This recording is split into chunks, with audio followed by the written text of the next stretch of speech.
So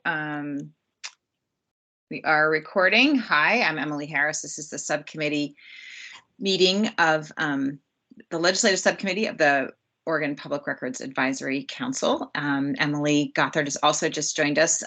So what just happened before the recording started was we counted the number of people who were here and figured out if we had a quorum or not. Figured out that Scott Stouffer, a new member of the PRAC, wanted to join, and that's all it takes to move from the PRAC to participate also in the subcommittee.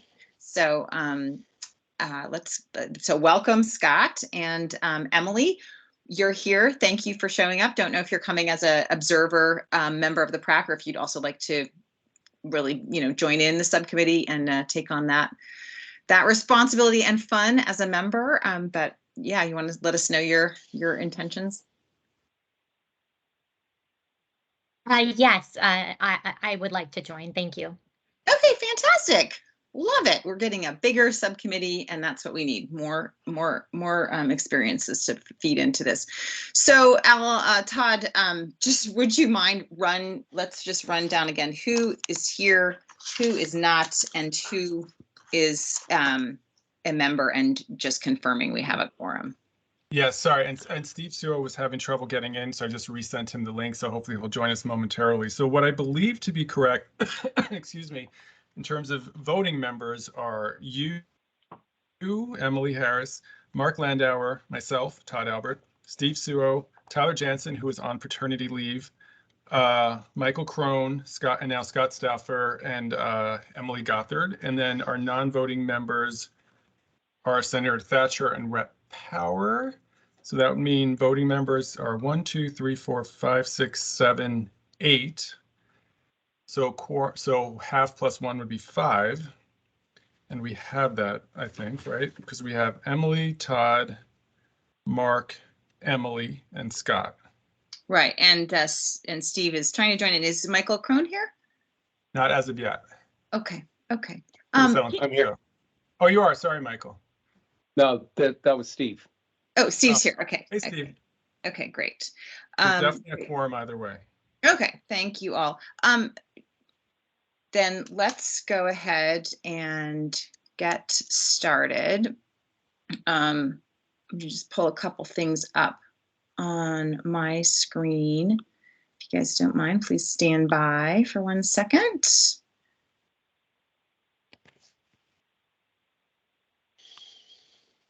Because I like to see people as well as see the pages on the web. So I'm just pulling a couple things up here. So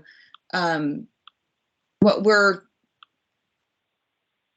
got a couple. The main thing we're doing today is to look at the proposal that Todd put together to reform the public records law here, and on the agenda is also to review other members' submissions to the subcommittee. I put together a document that's posted to the website, trying to expand on, Todd, your document was such a great starting place. Really appreciate your putting that together.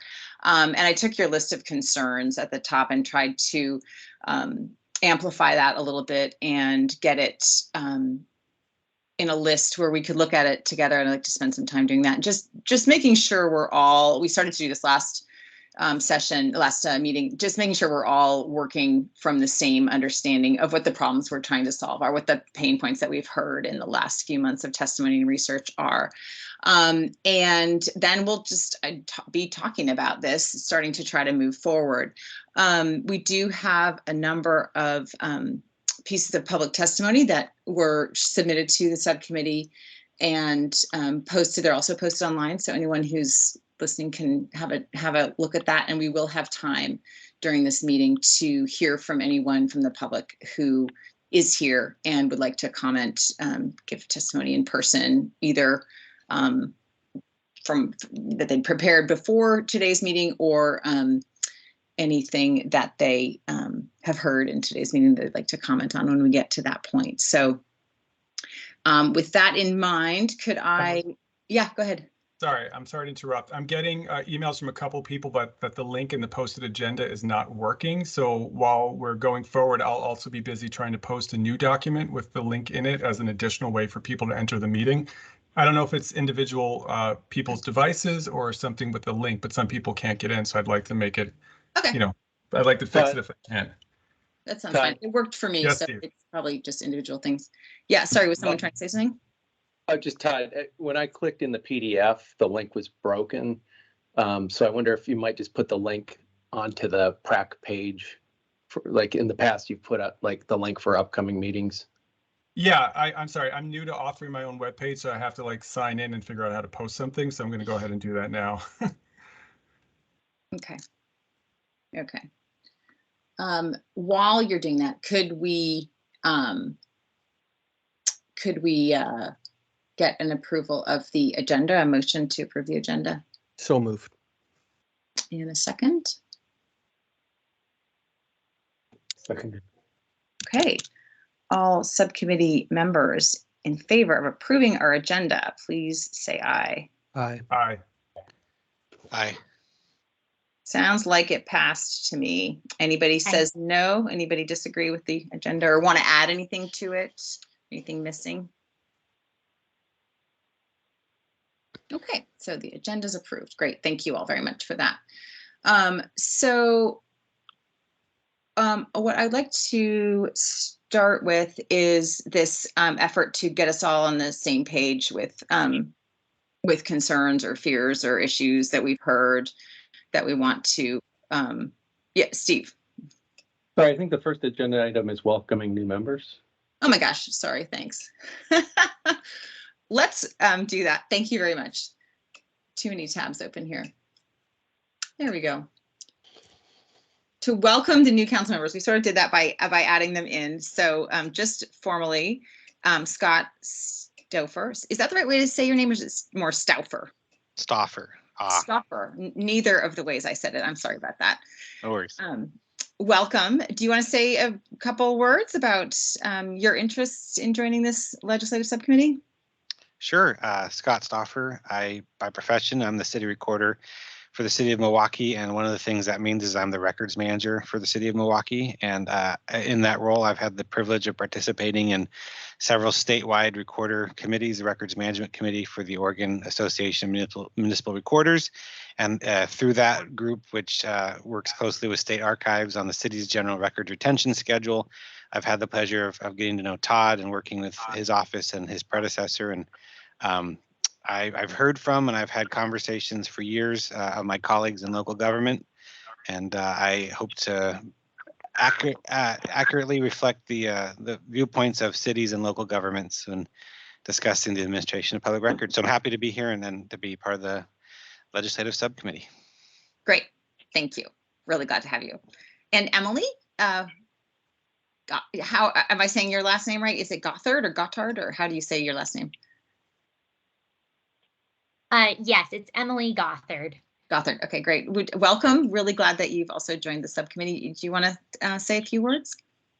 Yes, so I am a paralegal for SEIU Local 503, which is the largest union in the state of Oregon, representing tens of thousands of public employees. And am interested in the work of this committee and the impacts that the proposals have on public employees. Great. Who, of course, do all the filling of the public records requests. Thank you. We're really glad to have you. Let's see now, Steve, I'm going to go check the agenda again. Okay. The agenda item number 3 is to review the public records advocate proposal. And as I mentioned, I think it kind of goes hand in hand with the reviewing the other member submissions. So let's just take them one at a time. Let's see, Todd, can you share screen or can I share screen? Yeah, whichever you prefer. Yeah. Okay. Well, how do you let me share this screen? Oh, do you see the 3 dots that say more? Yep. Mm-hmm. Oh, no, sorry, that's not correct. Actually, next to the leave button, there should be a share button with an up arrow. Yep. Okay, press on that and then go down. And if you have the document open, you should be able to find it on one of your tabs down there. Yep. Okay, great. So I already have screen sharing permissions. I control this computer using accessibility features. Okay, it's up. Oh, okay. Am I supposed to let Microsoft Teams control my computer? You can you can let them, but I don't know who's behind Microsoft Teams. Madam Chair, I have just a quick procedural question, if I may. Yeah. Is it your intention for Todd to sort of review this document and answer? How do you plan on tackling agenda item number 3? Is I guess my question. I'm hoping that Todd might be able to, go through the document and sort of review the suggested changes, additions, deletions, all of that kind of stuff. I'm just sort of curious as to how we're going to review this particular document. Thank you. Yeah, so the document is available for anybody to read. I presume you've read it already. All of his comments are in it, so there's a lot of fine detail that is available to read, and that's going to give you a better chance at understanding thoroughly every intent. I don't intend to ask Todd to walk us through every single word and his thinking behind it. I want him to introduce what he's trying to do and go through the goals that he was trying to meet, and then I want to switch over to make sure we're all on the same page with the goals. So to look at the document I put together to attempt to do that, and then move forward to hear what his proposals are once we're clear that we're all trying to solve the same problems.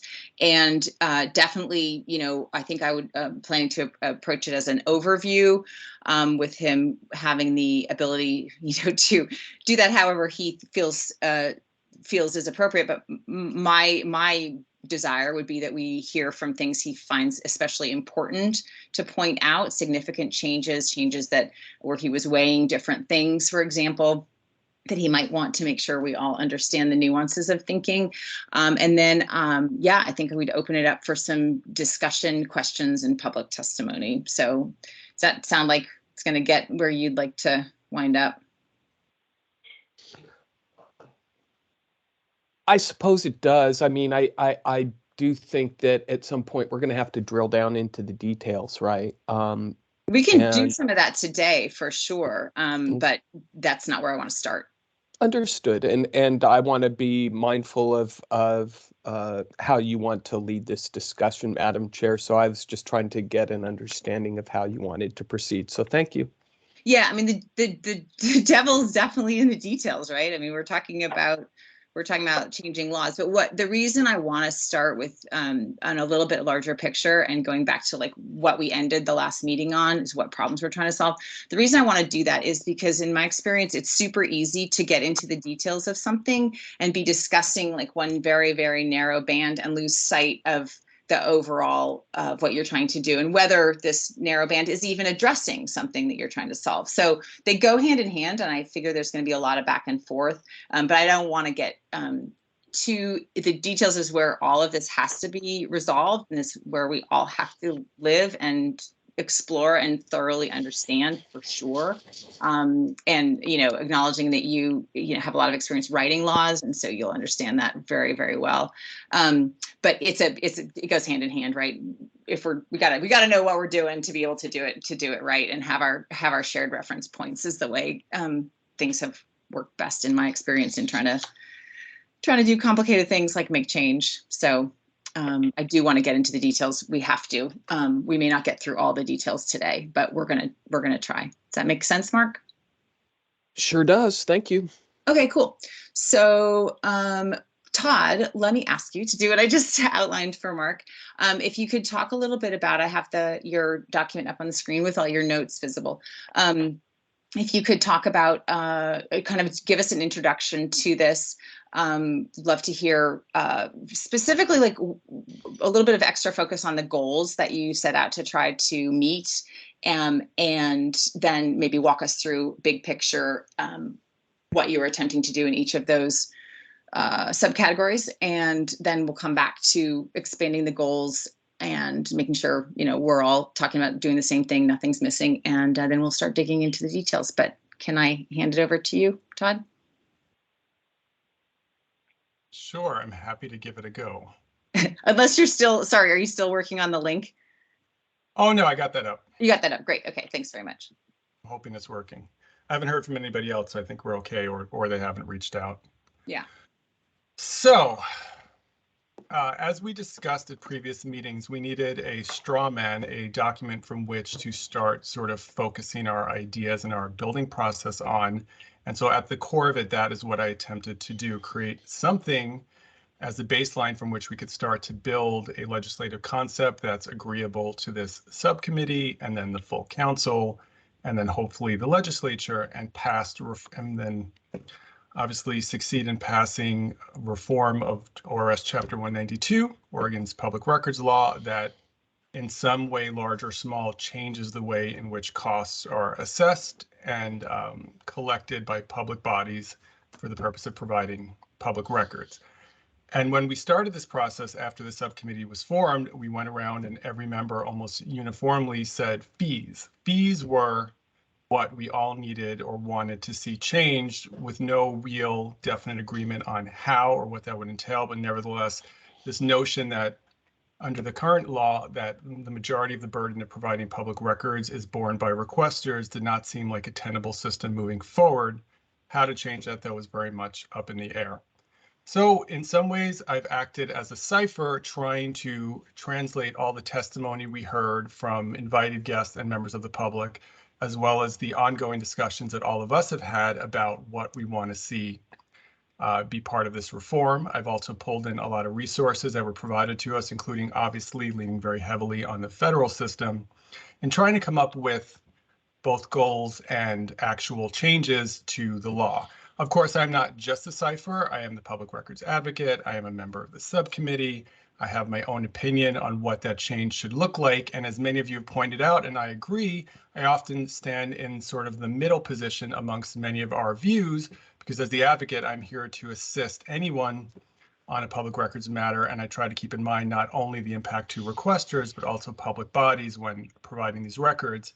And so, you know, interestingly enough, or not interestingly enough, but something that actually helped me really focus my thoughts were comments I received from Scott after I sent all of you a copy of the of my proposal, asking, is any of this or some of this even possible? Can we treat requesters differently under the public records law? And so my thoughts in response to that, I think, actually help sum up what I've done overall, which is that I do not think our current system actually treats all requesters equally, because on paper it does. Practically speaking, anyone can request a public record and anyone can get a non-exempt public record. But the truth is, the fact that we are able to assess costs means that some people can pay and get the records and other people can't pay and don't get the records, and therefore they are being treated differently now.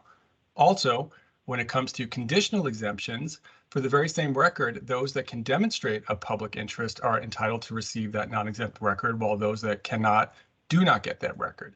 So we already differentiate amongst requesters in the law. So I started thinking about this as like an equity and access problem. If you're ever aware of that DEI cartoon that's meant to illustrate equality versus equity, if you have people of 3 different sizes who are trying to see over a fence to watch a baseball game, and you gave them all the same size crate to stand on to try to see the game, well, most likely the shortest of the 2 can still not see over the fence, while the third one would get that boost that they could see, and they'd be able to watch the game. That's equality, right? Everyone gets the same size box, but they don't get equal outcomes. Now, I think equity actually focuses on outcomes. So in the DEI illustration that I've seen at various points in different trainings, those 3 different people get 3 different sized boxes, but they all get the same outcome. Now they are all tall enough to see over the fence. And so in trying to design these changes to the law, I agree with the general sentiment that the full cost of providing records, or whatever you want to call the current system, should not be borne as much as it currently is on the backs of requesters. But at the same time, I don't think we should hang these changes around the necks of public employees. And so I've tried to do as much as I can to level the playing field by differentiating amongst requesters, for instance, using these tiers of commercial, public interest / media, and then general, to level the playing field a little bit, while hopefully retaining some control to individual public bodies to determine the course of a public records request still maintaining the incentive or the ability to offer fees to help limit requests and other mechanisms such as that. But at the same time, I am also trying to institute changes based on all the feedback we've received that will incentivize public bodies to do a little more at the outset when it comes to their leadership funding public record systems. So that's kind of it in the nutshell. And so in writing this proposal, I've reduced those thoughts to the initial goals you'll see there in section 2, and then the, I guess, practical actual changes I'm suggesting in the law as well. Okay, that's great. Thank you, Todd. I just wanted to mean to say, you said, I think we shouldn't hang this on the necks of public employees. Did you mean public agencies? Or did you mean public? No, literally public employees, the frontline staff are in the trenches fulfilling these public records requests. If we don't, if their own leadership doesn't work like with them to fund these systems, and some of these changes go into effect, they're going to be doing even harder work than they are now, and not necessarily having enough staff, adequate technology, enough support and training to make it happen. And so I think some of these, so for instance, I'm in favor of a long lead-in time for this to be implemented, so public bodies can be made aware of what's coming and work it into their budgets over at least one biennium. And, and there are other things that can be done too. But I am concerned about frontline staff who actually handle public records requests if these changes go into effect, because some of it will get harder for them if there isn't adequate funding, staffing, and training that goes along with these changes. Yeah, I mean, that seems to go hand in hand with the cost issue, right? Like, because we have been looking at this in terms of overall costs of providing records to the public, and fees has been one piece of that. So, okay. Right, I should say, yeah. Oh, sorry, Emily. Yeah, I should have said, yeah, we started out all by saying fees, but that did sort of morph into the more, semantically accurate reforming the system of costs and not just fees. Because again, fees implies it's borne by the requester, and that's not what we're hoping to do here. Yeah, I don't, we're going to go over goals here in a second, but I haven't heard anything in the testimony or the commentary from members of the council that there's a desire to like shift the fee burden from requesters onto, longer days and worse working conditions for people who actually fill the request. So yeah, that makes sense. Okay, so can you just walk us through the goals that you've outlined here? Are there any that you considered or that didn't land there, or things that you think need any? They're pretty clear written down, but are there anything that you'd like to add in terms of commentary of why they're there, or any nuance you'd like us to understand in these goals that you've outlined? No, I actually did try to make them as straightforward as possible because I wanted to be a clear definition of what guided me in my work. The feedback I'm hearing so far regarding concerns about this proposal that's now embodied in the written testimony that's focused on our website from public bodies is their concerns about cost and compliance, their ability to pay for these changes, and their ability to remain in compliance with the law should these changes go into effect.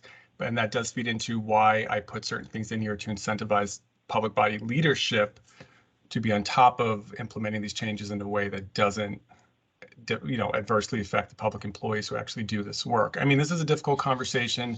Change in general is difficult. Shifting money around in already pressed budgets is definitely difficult, but I don't see how without introducing greater clarity and guidelines into the law, we're going to get any sort of substantial change.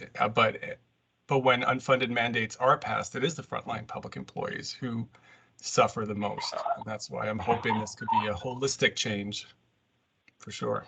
Yeah, okay, great. Well, I really appreciate that. Did we have specific questions for Todd? Not hold off, Mark, on digging into the total details, but just in this big picture and the goals that he's outlined in trying to put this proposal together. I can't see hands, I'm sorry, because of the share screen. So Okay. if you want to speak, would you just go ahead? Yeah, this is Mark. Thank you. Todd, I generally agree with many of the goals. I'm going to be curious, though, about this one goal of incentivizing public leadership to better fund public record systems. And the reason I raise that is pretty fundamental, and that is there are some local, well, I think 30, okay, let me back up. I represent, as you know, approximately 950 local governments across the state who comprise the special districts that operate in our state. About 30% of those districts have, and I'm trying to remember the proper number, but I think it's 30% of those districts have budgets of less than $100,000 a year. And some are even far less than that, who run entirely on volunteers.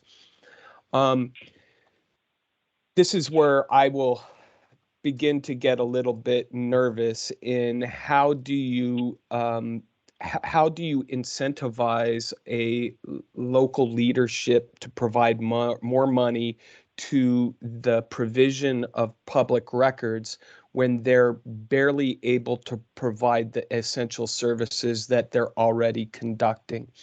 I will tell you from my personal perspective, and this is purely my perspective, cities and counties have far more authority to be able to generate revenue than a special district. As a result, many of my members will be left with, as you termed, a sort of an unfunded mandate here, if in fact we are shifting a financial burden, right? I hope that I'm making some sense here. That's where I'm going to get a little nervous, folks, because again, these very small districts do not have the budgets, the personnel to be able to necessarily make substantial shifts in their budgets because they're already stretched to, in many cases, the breaking point. So I just want to leave that that flag in the ground there, because when we are talking about these very, very small jurisdictions, whether it's a city like, I'm sure I could remember the city that has a population of 2 people. It's somewhere over in Wallowa County. I have similar challenges. And so we're going to have to tread very lightly on creating or avoiding creating unfunded mandates, particularly for those small local governments that have very little ability to shift resources while providing the critical services that they provide. Thank you very much. Yeah, Mark, thank you. Emily, It's sorry. a real concern. Did you want to respond, Todd? Yeah, sorry, I was just going to say, I know you can't see my hand, so I was verbally raising. I can now, actually, sorry. Good, okay. Yeah. Mark, I hear what you're saying, and I did try to keep that in mind while drafting this proposal. First of all, let me say we all wanted a straw man to beat up on and work from, so here it is. Number 1, squarely down the middle. And number 2, I did try to keep those concerns in mind because I agree, despite the fact that we are attempting to draft a version of a universal law, it has to be applied differently depending on the type of public body that we're working with, or that, is fulfilling public records requests. At least that's my understanding of the law. And so that's why I worked in certain things. I know we don't want to get too far into details, but let me just say this. First of all, if you're one of these like 30% of the special districts with these small budgets, it's unlikely you are fielding a large amount of public records requests, and you're probably fielding them from the same types of people, which means 1, you can prepare for it before the system is implemented, and 2, you're not going to really see a big difference in the change to how you fulfill public records requests, because it's still status quo for you. And so if they got a commercial requester, for instance, they could charge full freight. But how often does that happen for them? Or maybe that's all they deal with, and so they can continue charging full freight. Also, specifically introducing the ability to add up the number of requests from a particular requester over a certain amount of time, I think will also allow public bodies to continue recouping their costs pursuant to these tiers if that's what's implemented. So I hear you. That needs to be taken into account, and I hope you'll recognize that some of that is in here too. But again, this is everyone's straw man, so yep. Go to town Steve, on it. Steve, if I may respond just really quickly, and I apologize. Mark, go ahead, but please make it quick because we do have a lot to talk about. Yeah. I totally get that this is a straw man. I appreciate your comments. I just want to be sure that we're all cognizant that not all public records folks have the necessary fiscal flexibility. The other thing I'll just quickly say, I need to correct the record. The two-person city is called Greenhorn, and it is in Baker County. So just so the record is clear. Great, thank you. And I'm Steve, going to call you in just a second, but I do want to say that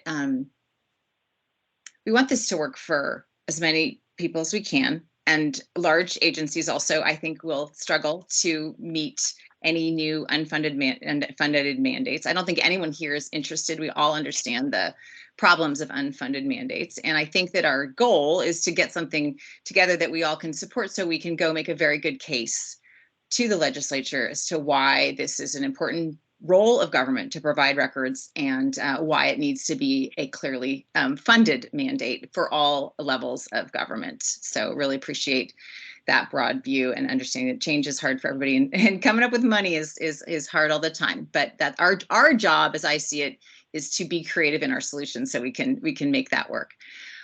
Steve, you had your hand up.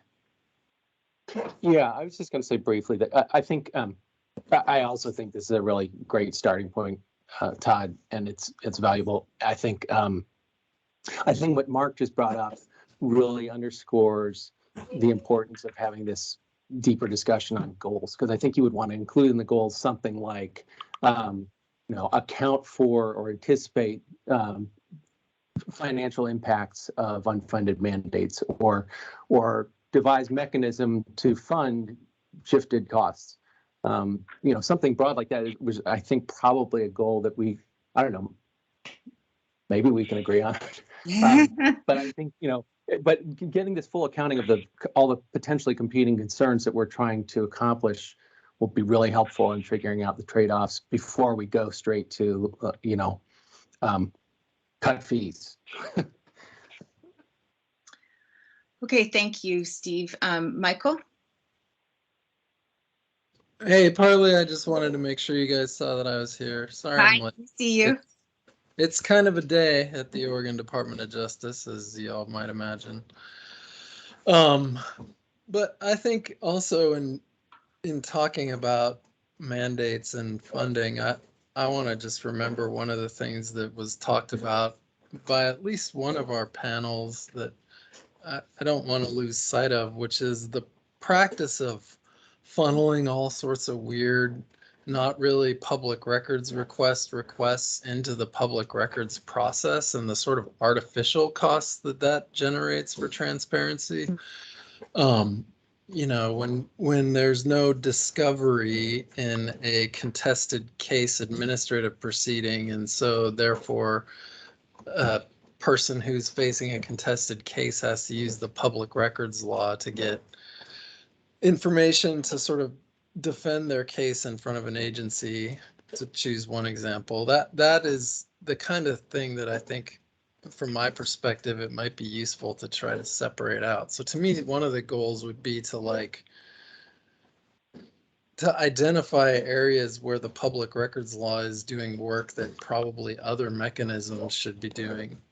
And the other thing on costs is, I think, while it is correct that anything that we identify as an unfunded mandate is going to have problems, I think part of what we're really talking about and don't want to lose sight of is maybe just sort of forcing agencies to reprioritize some of the ways they're making current expenditures. Like when I hear agencies with $2 million PR budgets complaining they have no money for public records requests and that's an unfunded mandate, that I think we need to be savvy to the ways that the things that we identify as our goals can be sort of manipulated by people who don't want to see change.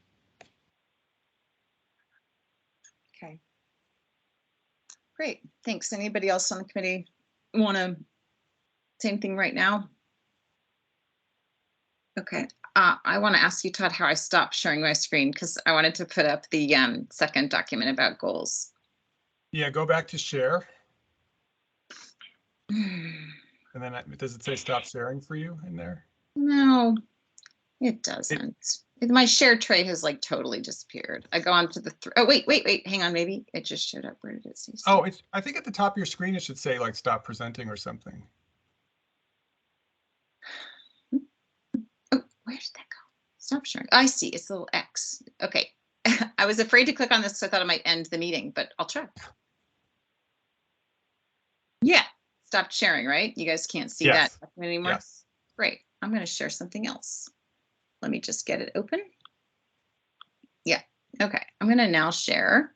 And thank you for your tutoring along the way. Here we go. Buttons, share screen. I'm going to share the document that, oh my gosh, come on, Teams. Okay. We can see it. I know. It's just like when whatever. Now I can see you and it at the same time, and that's easier for me. So what I want to do is dig into some details right now on this, and look at this document and figure out if we agree with these goals, if there's other goals to add, if this wording is correct, etc. You know, one way I thought about doing this is trying to split off into pairs and just spend some time working one-on-one and come back and report. But that's really hard to do when we're having a public meeting in a video format. So it's going to be a little less efficient than we might hope. But I'm going to what do I want to do here? I want to add another one. I'm going to try to add another couple lines here. And they don't have to be in this exact format, but because I've heard a couple things come already in this conversation that people are suggesting might be goals that we want to include. For example, Michael, you just said was that a goal? No, we may want a goal to identify areas the records law is being used for purpose. How would you like? I'd like to jot this down, just not as final wording, but just to hold it. Doing this in maybe it's a document that you should be able to see about the law being used for the wrong things. Emily, I guess can I make a go ahead, I was just going to suggest as a formatting issue, for consistency, should we sort of phrase these as, formulation of a problem as opposed to a goal, like Michael described? Yeah, good point. Sorry, it is a concern. Yeah, yeah, that's a good point. Thanks, Steve. Yeah, just to add this right now, how would you phrase that, Michael, as a concern, a problem that we're trying to solve? I guess I would say that the public records law too often serves as the only access for people who have need for records that is actually very specific to them and that maybe is different from the general public's needs. And some examples that we heard about, the police report example of the city of Portland, the administrative hearing example with state agencies generally, the child advocacy people who presented to us talked a little bit about that, how like advocates for children basically are able to access records primarily only through the public records law and how limiting that can be. So I think for me, it's just an issue of like using the law that's meant for the public's access in ways that is really designed to facilitate special individual access in a particular circumstance. Okay. Thanks. And Steve, you had mentioned that that we might want to have a goal to account for. I'm having a hard time reading my handwriting here, but to account for the unfunded mandates. Do you think that's a goal that you'd like to jot down to review as we go through this list? I mean, reducing the ability right. to a problem that you so in the lens of a problem. you know, without, what are we, I can't remember. Maybe Mark could identify it better. Well, Steve, may I? Sure. Steve, you said accounting for shifting costs. Well, you know, changes in the current law or fee structure could shift costs is a concern. In an unfunded way. Yes. Is that what you were trying to say, or is that not quite right? Yeah. Okay. Roughly, yeah. Okay. I also noticed that one of our guests had their hand up. Is Joe Barker. Okay. We've got some time for public testimony later, but Joe, did you want to weigh in on this briefly, specifically? Yes, ma'am. Thank you, Emily. Can everybody hear me okay? We can. I have to agree with Mike on the DOJ, and I would also like to add another example, say for elected officials who are under the threat of recall, and they need to request the SEL filings. Cost associated with that could be almost extortionary and not applied properly. So I, you know, that's all I wanted to add there. Okay, that's great. Thank you. And just to reiterate, there will be time for public comment at the end of this meeting and throughout the process. People really appreciate the written testimony and do that at every meeting. Thank you, Joe.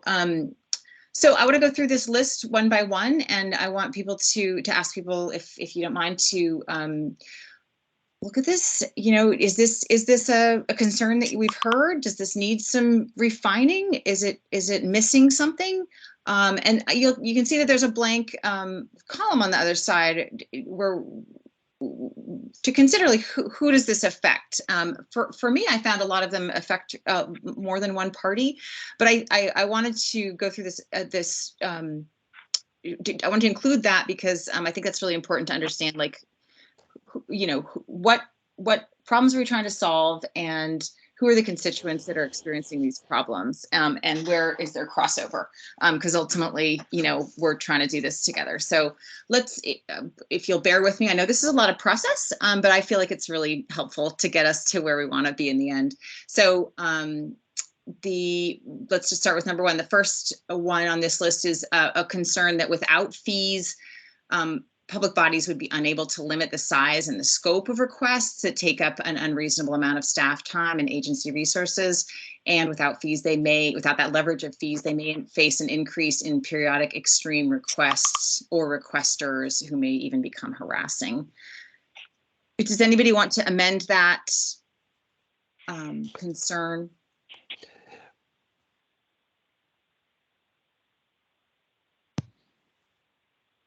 I don't want to amend it, but just express agreement with the sentiment.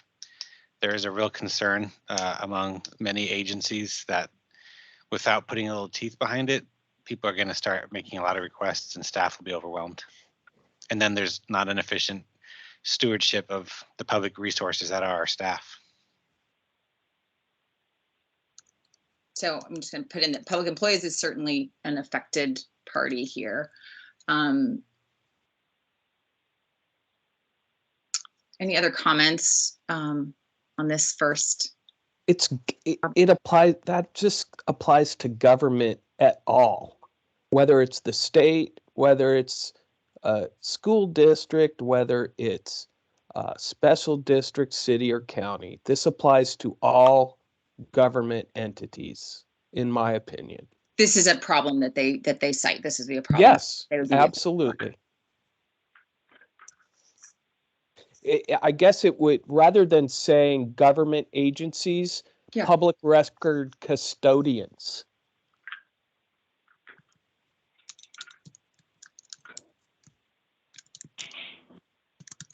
Okay, great.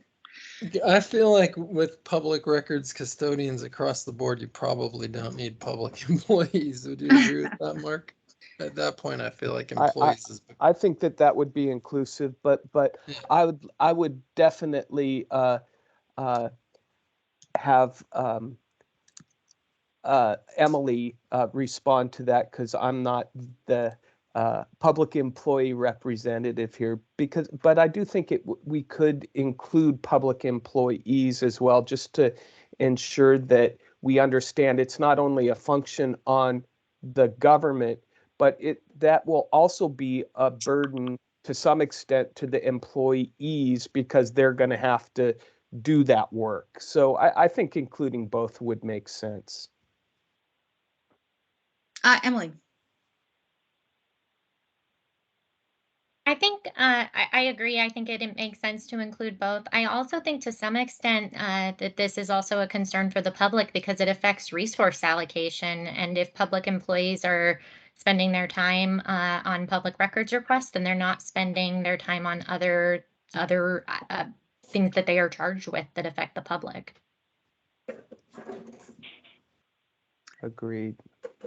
Any other thanks, Emily. Any other comments on the wording of this, or who's affected by this problem? Can you see hands, Emily? There's Yeah, an external on the screen. Hang on. Oh, AJ. Who's that? Amy Johnson? Yeah, hi, I'm with the city of Salem. I was just going to say, we're a larger city, and this will greatly impact, like the police department. I'm just thinking they have to, oftentimes in every instance review the every public records request, and they get, in excess, I think, of about 15,000 records requests, but they have to review, and it takes time to do this.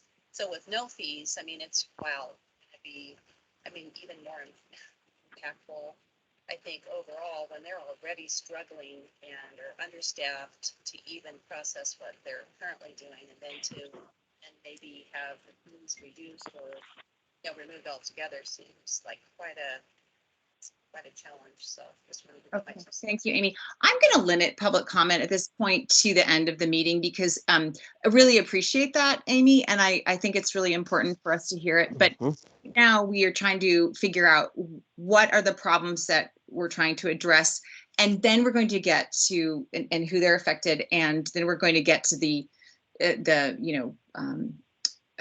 details of that why and how. What the problem is here that the problem that people have expressed is that if they don't have fees, they can't limit the size of things, and they're going to get overrun. That's the problem that we're hearing.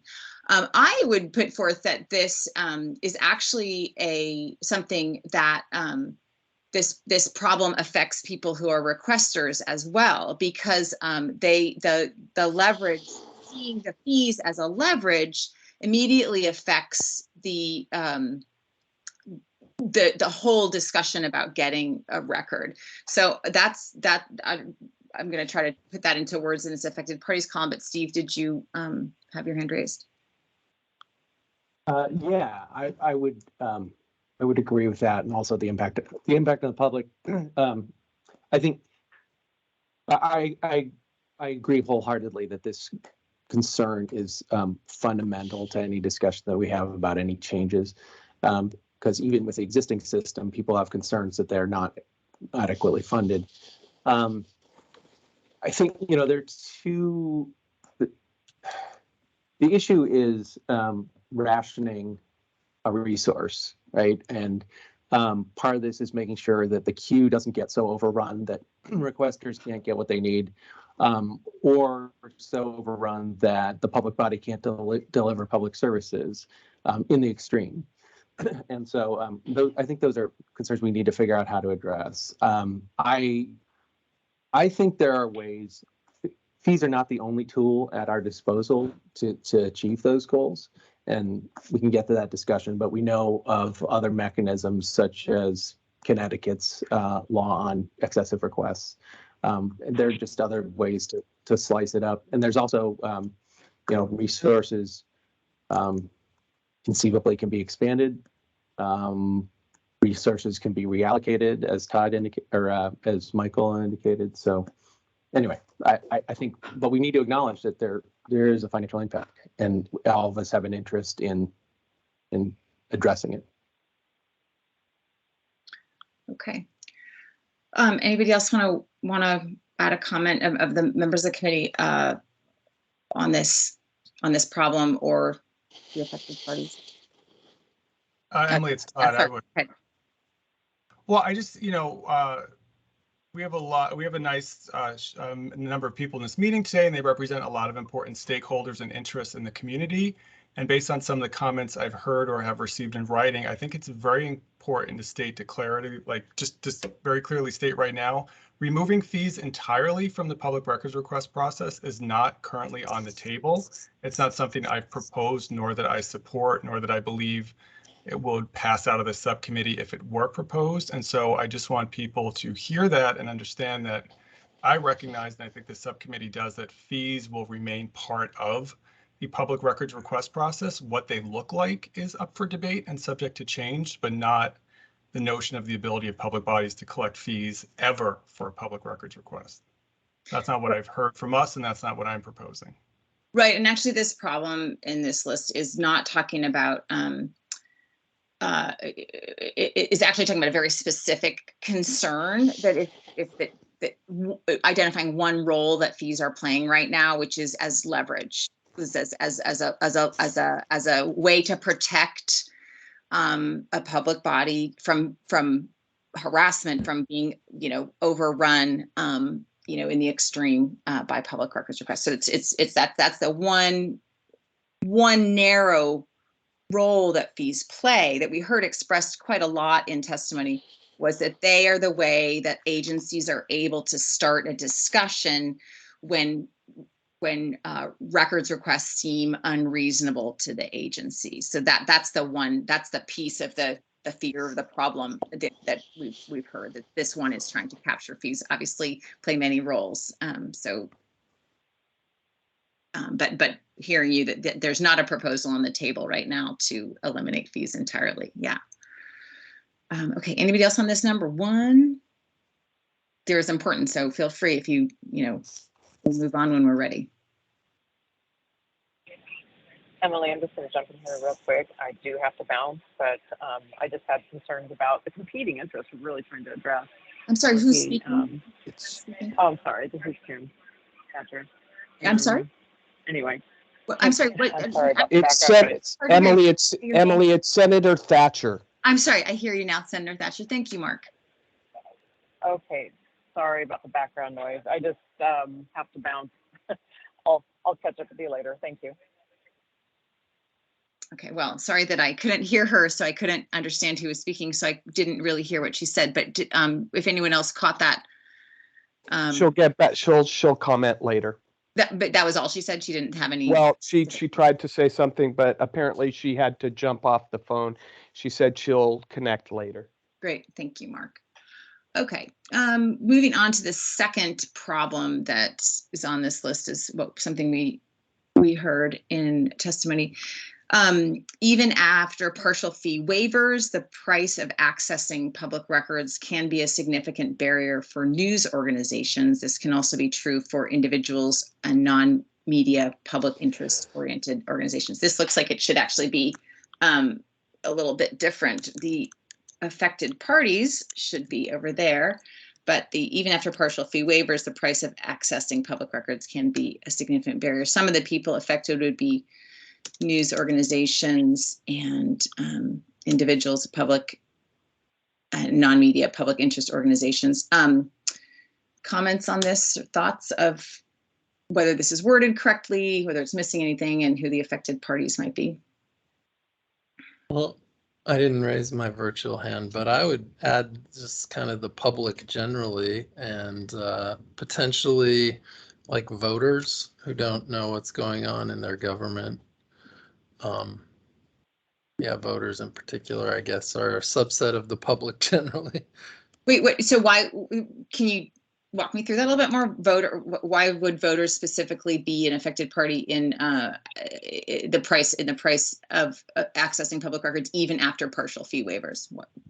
Well, as I understand the purpose of transparency, it's primarily to ensure that, we know what we're getting from our government, and if we don't like it, we have the power to change it. So when fees are impeding our ability to know what we're getting from our government, then they also are going to be impeding our ability to effectuate change by voting. Right, okay, I see.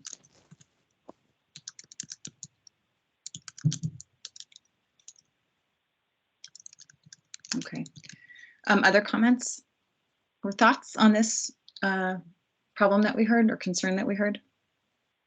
Yeah, Emily.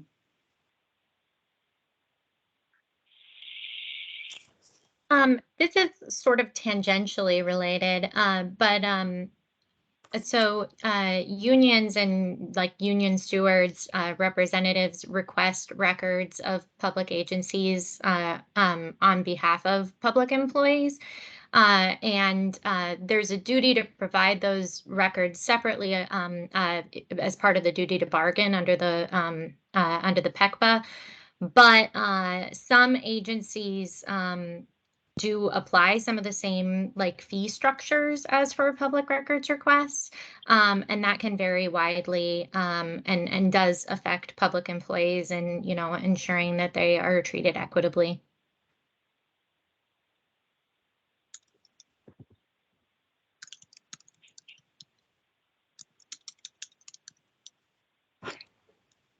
I'm sorry, I can't seem to type today. I wonder if that. Oh, yeah, go ahead. I wonder if that fits under the issue that Michael raised in that category, but it can be in both places. I was just going to say I keep remembering thinking of the example that I can't remember which witness brought it up, but I think it was one of the first panels talking about a newspaper, smaller newspaper in the Willamette Valley that had requested records from Oregon State University and was proposed to be charged $250 or something, on the order of $250 for 6 emails involving the Board of Trustees. And the only way that this newspaper was able to afford that was to get a grant from the Society for Professional Journalists, which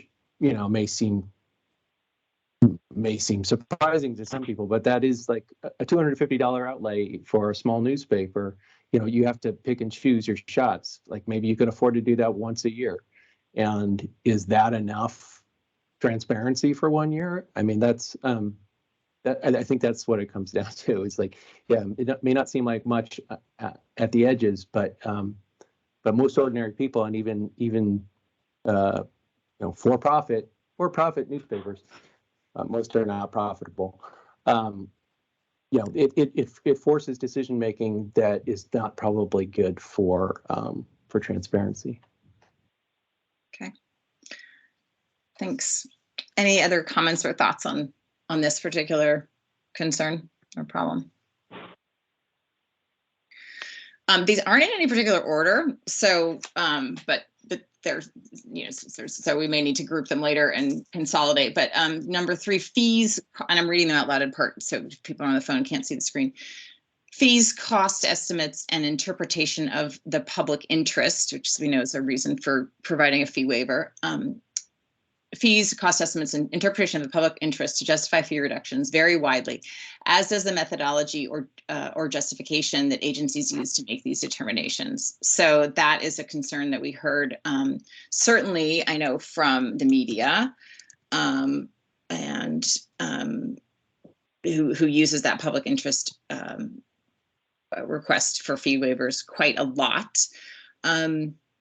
Other thoughts or comments on the wording of this, or what's left out, or who we should consider this, who we remember hearing this from? Yeah, Todd, and then I think Steve, you raised your physical hand. Well, this one's pretty broad because you said fees, cost estimates, and interpretations of the public interest. So this seems to apply to most of the cost model under the public records law. So this feels like an everyone type of category. Do you think it should be broken out? Like, so one concern is fees and vary widely, and the methodology to justify the methodology to get there vary. Like, do you feel like it should be more than one item? I mean, if we wanted to really break this down granularly, then I'd say, yeah, there should be 3 separate categories. But if you wanted to keep it together, then this is a kind of across the board one. Okay. Steve? Yeah, I mean, this one, I think, I might rephrase it a bit, but going to what Michael said about like the purpose of Oregon public records law or public records laws in general, it's not merely that transparency is good. It's more specifically, it's that, the way democracy works is that ordinary people and, the press are able to become informed about what's going on inside of government and hold government accountable. That is inherently a somewhat adversarial relationship. The idea is that we have an independent third party, the public or the news media, checking on what government is doing. And quite often it's not things that people inside government would want to be known. None of us likes to be held up to a mirror or held up to close scrutiny. It's uncomfortable. It's embarrassing. And so here, this gets to my issue, I think, with fees is not that they're high. It's that there is just too much discretion placed in the hands of the party with an inherent conflict of interest about on whom to impose fees and on whom not to impose fees. And that's kind of the whole nature of this public interest test. And I can't really think of any other area of public life where we treat a public service this way, where we say, okay, you can get this thing, but first we're going to come up with an estimate of how much it's going to cost to produce this thing, and then we'll decide whether you're worthy of getting this thing for free. We don't say, Johnny is about to enter school. We're going to estimate his likelihood of contributing back to society more than he's taken out, and then we'll assess a fee on his parents. And and there are different models for pricing public services, but I think the fact that we're vesting that decision in the hands of the public body is really the heart of the issue for me. And so anything that we look at in terms of reform somehow has to entail bringing in a third party or coming up with stricter rules that help us, not just, and it's not to say that every public body is going to abuse that discretion. In fact, in many, many, many cases, their bias is toward giving away the records for free. The problem comes kind of at the margin where an ill-willed agency does use this either by making a cost estimate that's easily manipulated, or by refusing to grant a public interest waiver, in spite of the fact that many of us would consider disclosure in the public interest in that particular instance. So that is a big concern. Thanks. And what I'm hearing there, Steve, if I got you right, is talking about this, the real when this problem of fees, cost estimates, interpretations of the public interest vary widely, that it doesn't always become a problem. It's the edges when it becomes a problem. As you acknowledge, we heard from a lot of public agencies that provide the service, they build it into their budget and so forth. But I'm just hearing these two pieces of serious concerns and legitimate concerns. When I look at both number 1 and number 3, very real experience with them, but also I've heard people say that both of these are not the norm.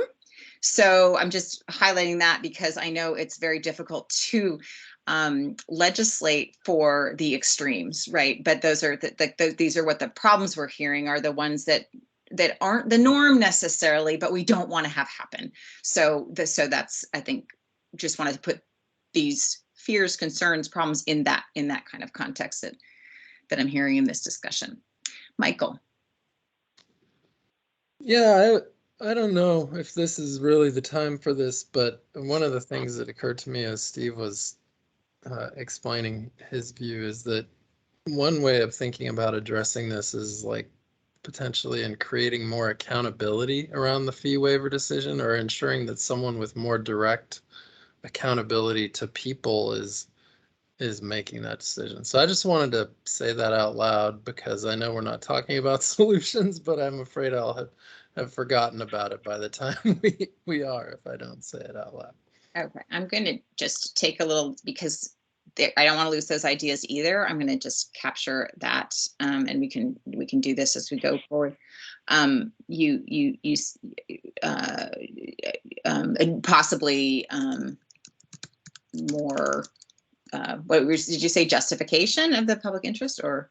No, I'm saying that maybe Transparency. if we required someone with more direct accountability to people to make these decisions, that might help alleviate some of the concern with the discretion. I think honestly, it could also help alleviate some of the concerns about public resource allocation, that like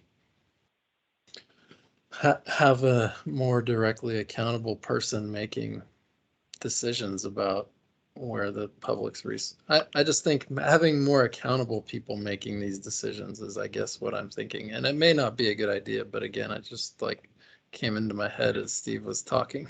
I didn't want to forget it. I mean, we want all ideas in this early stage. Steve?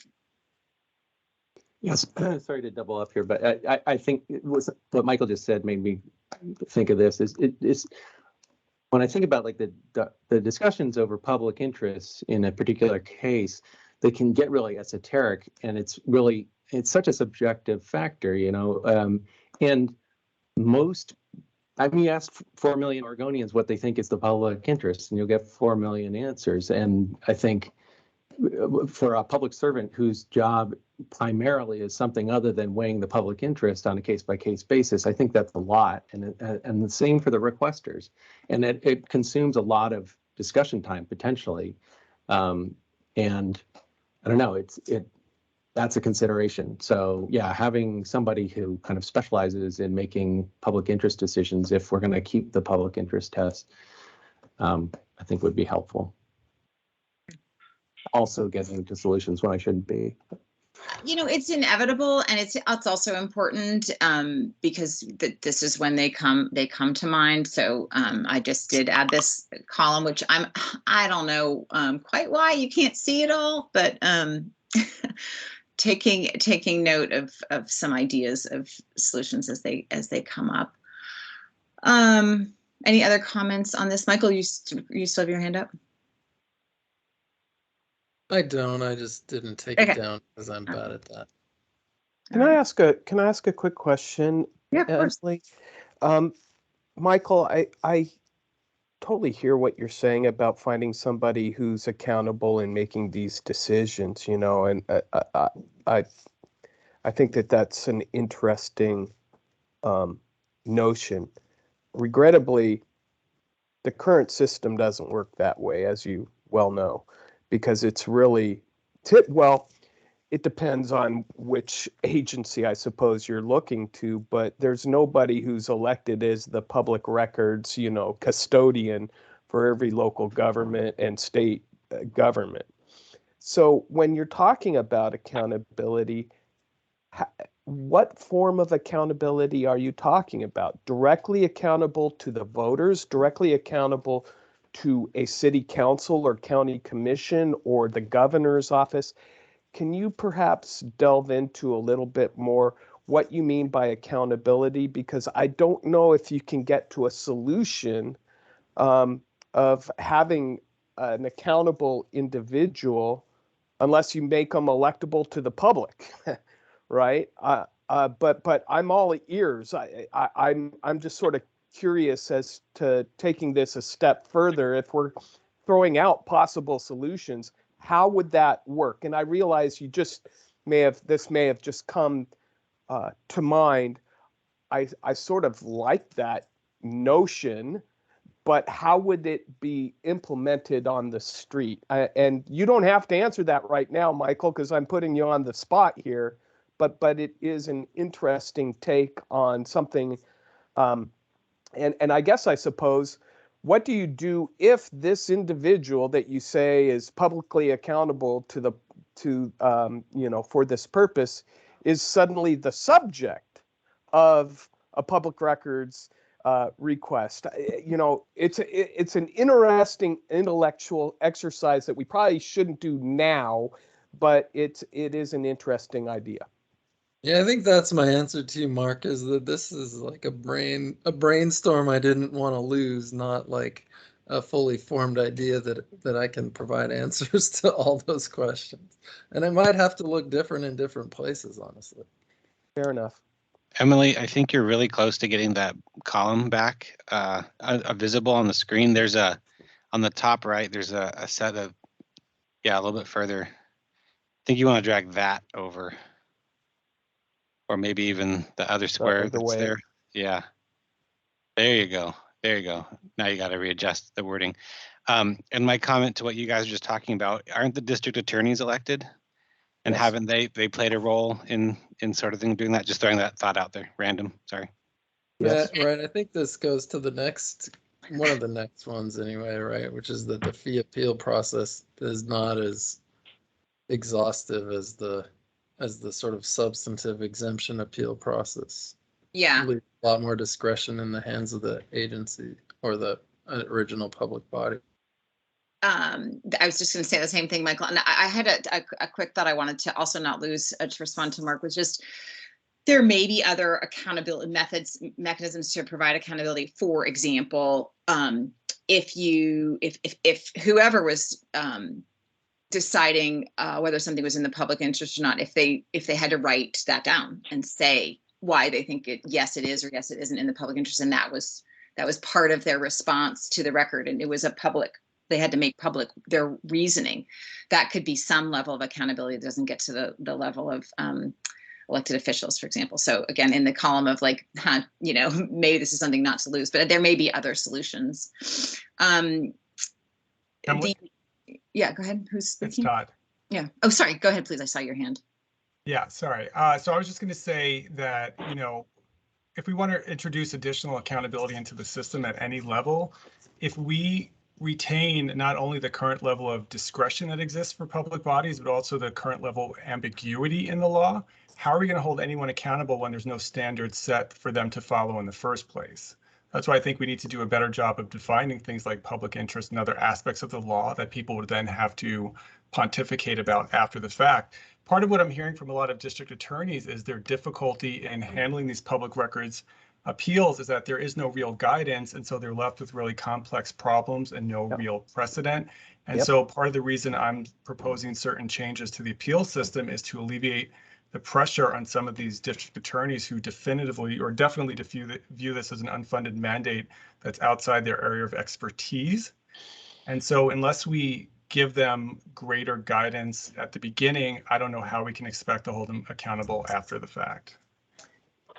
So I think we are kind of slipping toward this number 4, the fee appeals process is ineffective. I have just put district attorneys down as people who are affected by this. I mean, I would also say requesters. Other thoughts on this very specific piece, the appeals process, which is something that's addressed in Todd's strawman document.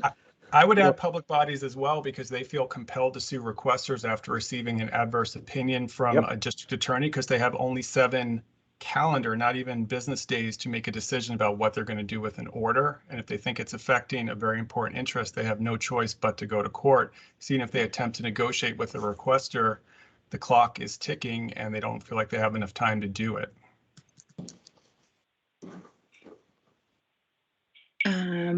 Michael? I think Steve is probably going to say this too, and he had his hand up first, but I completely object to any idea that we're going to change the overall public records appeal structure as part of our fee reform. If we want to change the rules for fees specifically, that's fine. But what I've heard of the sort of complaint about feeling pressure to sue requesters is actually that their problem with it is that they don't like to sue requesters. And so changing that is actually, in my view, likely to be a step back from and not a step toward transparency, because no government likes to sue its citizens, and I think that's okay. And I also think it's not really a fee issue for the most part. But Michael, Well, if I could push back a little bit, Michael, and I'm not suggesting there's a solution here, but if you're a requester and you get sued by a local government, what's your recourse as Joe Sixpack citizen, right? You're going to have to hire legal counsel in order to defend you before a public body. Now, I don't know if that's a good outcome either, right? How many of those cases have we seen? Steve's had his hand up for a while. I'm talking over him. I'm sorry, Steve. Yeah, that's okay, Michael.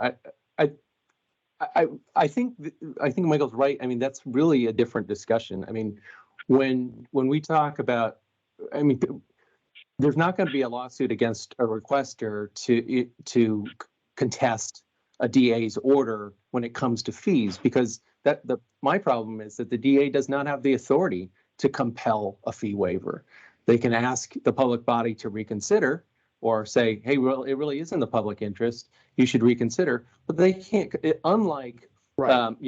a denial in which the DA can say, yes, you must deliver the documents, and then the public body has to sue. There's no need to sue in this case. The public body can just turn around and say, yeah, we've reconsidered and we're still not going to grant a fee waiver. Right, because that is where you could have, that's where you could have exactly right. added accountability. That's right.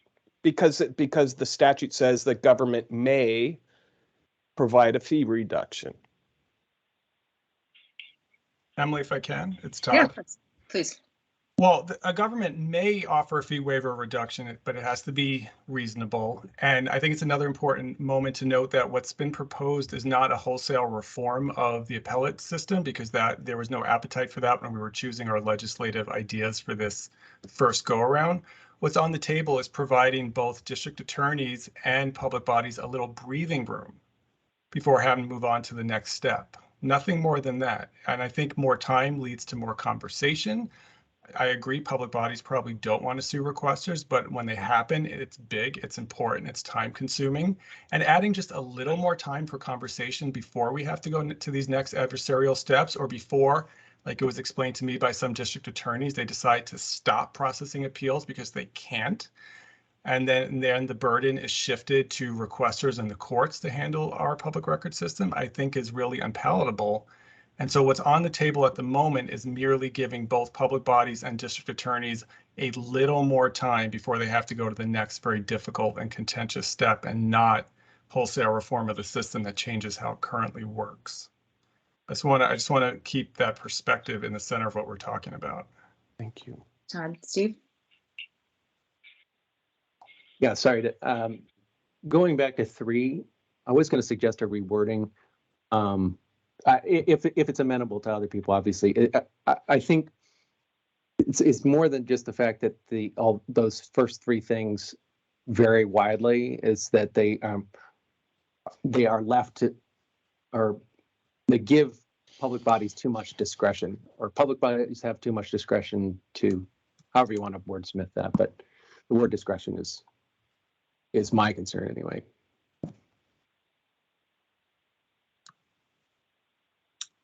I typed it in italics for discussion. I mean, I think I'm hearing that the fee appeals process is ineffective as a definite concern.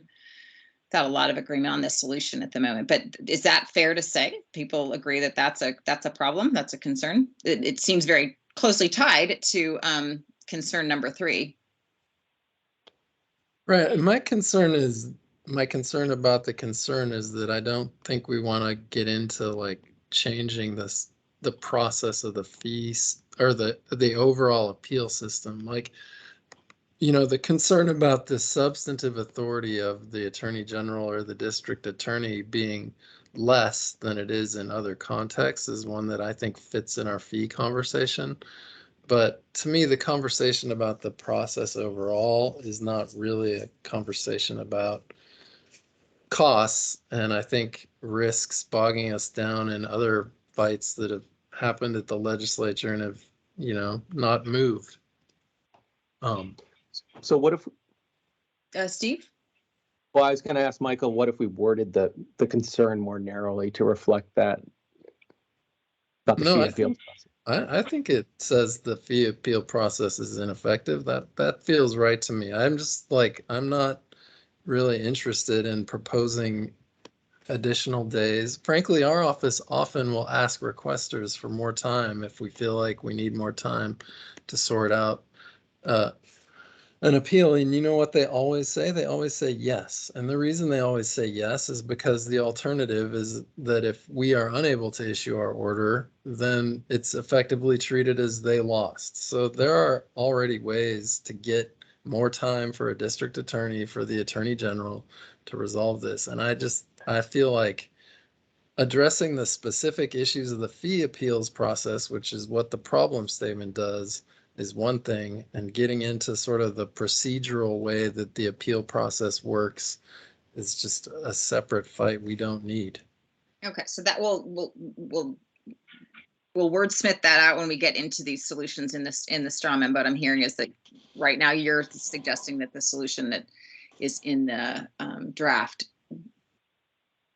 it is not something that you think would be an effective proposal to go down. Well, I think it solves a different problem and a problem that we're not even in agreement on or talking about. Right. Okay. Okay. I mean, I'll just throw that out here. I suppose one way to address the ineffective fee appeals process is to eliminate the public interest test, since that's where a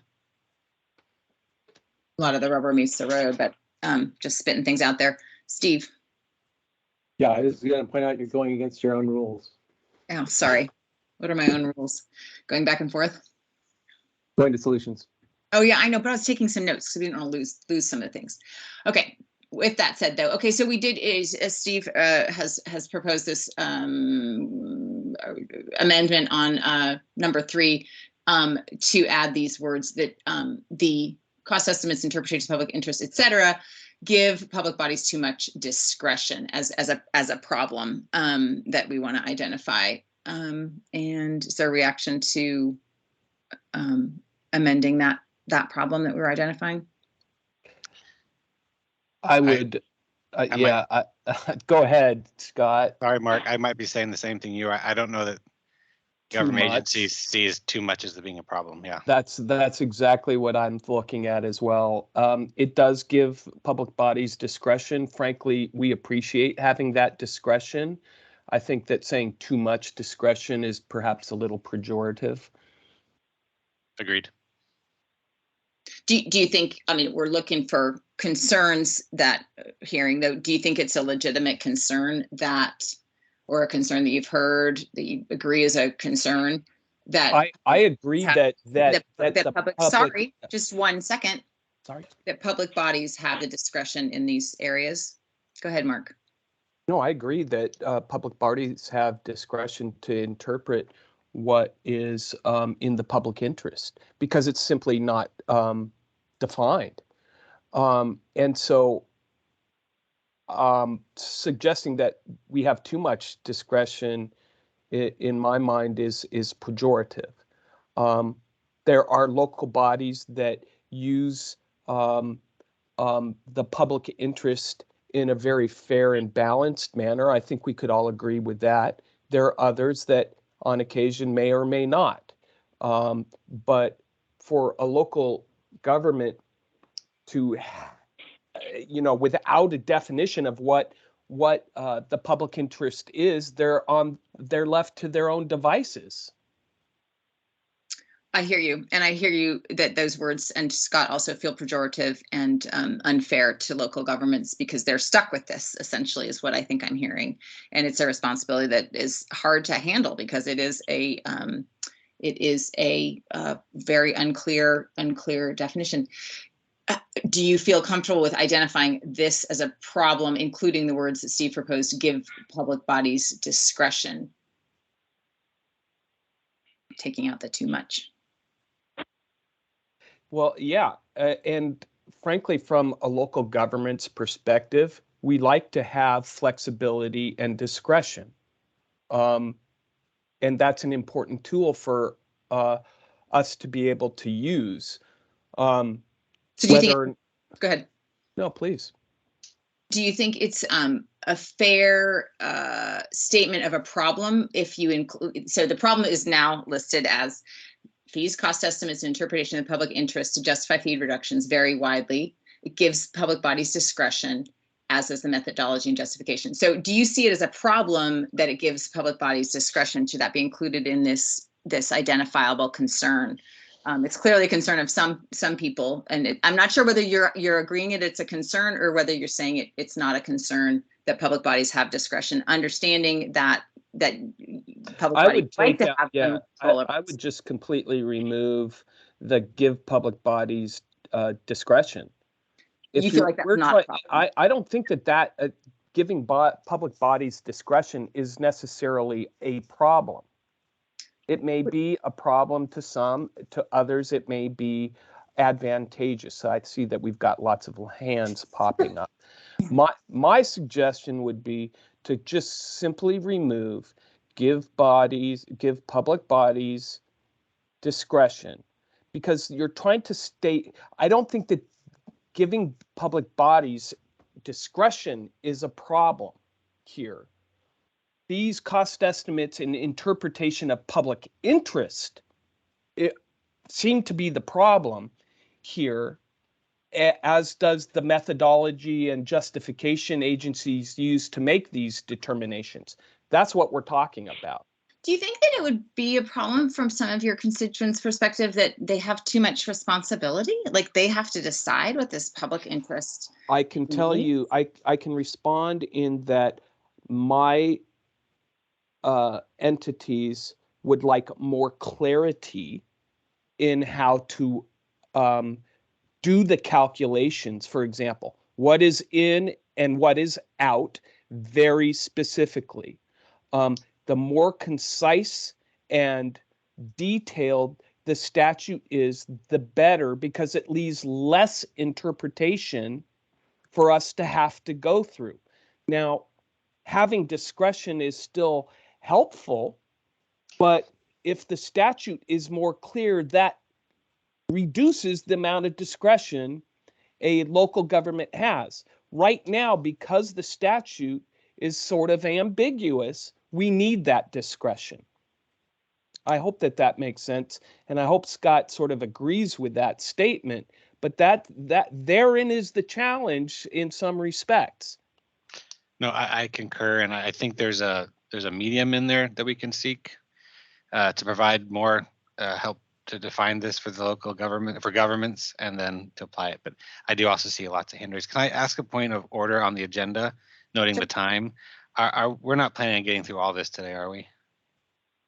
We're not going to go past 3. Clearly, I mean, I think we're getting at both things at the same time, right? Because by clarifying what people's concerns are, I think that's going to be really helpful when we try to really tackle the details in this straw law, because we will have thought through some of these issues a little bit together.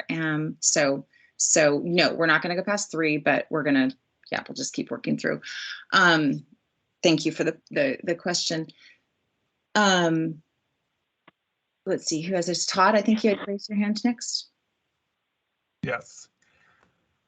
I hear Mark's concerns about number 3. However, if number 3 is meant to encapsulate the fears or concerns or issues raised by requesters other than public bodies, namely members of the media and the requester community in general, then I think too much discretion is an accurate reflection of those concerns. It's not something we have to agree with or try to legislate toward.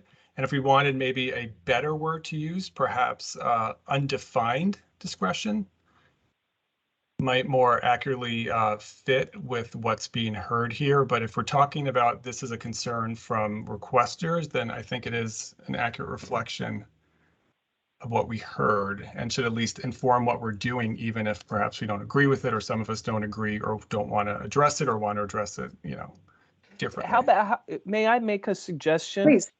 And I'm sorry for those of you who have your hands raised, but I words matter, obviously, and so we're trying to get this right. How about this? Force public bodies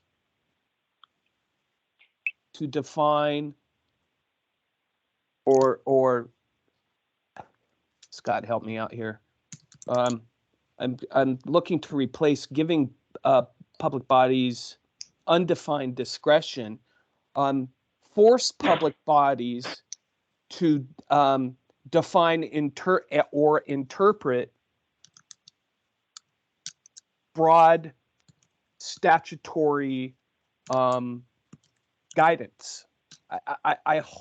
I'm trying to get to something here that essentially means that, you know, local governments are left to have to interpret this because of the lack of detail or direction in statute.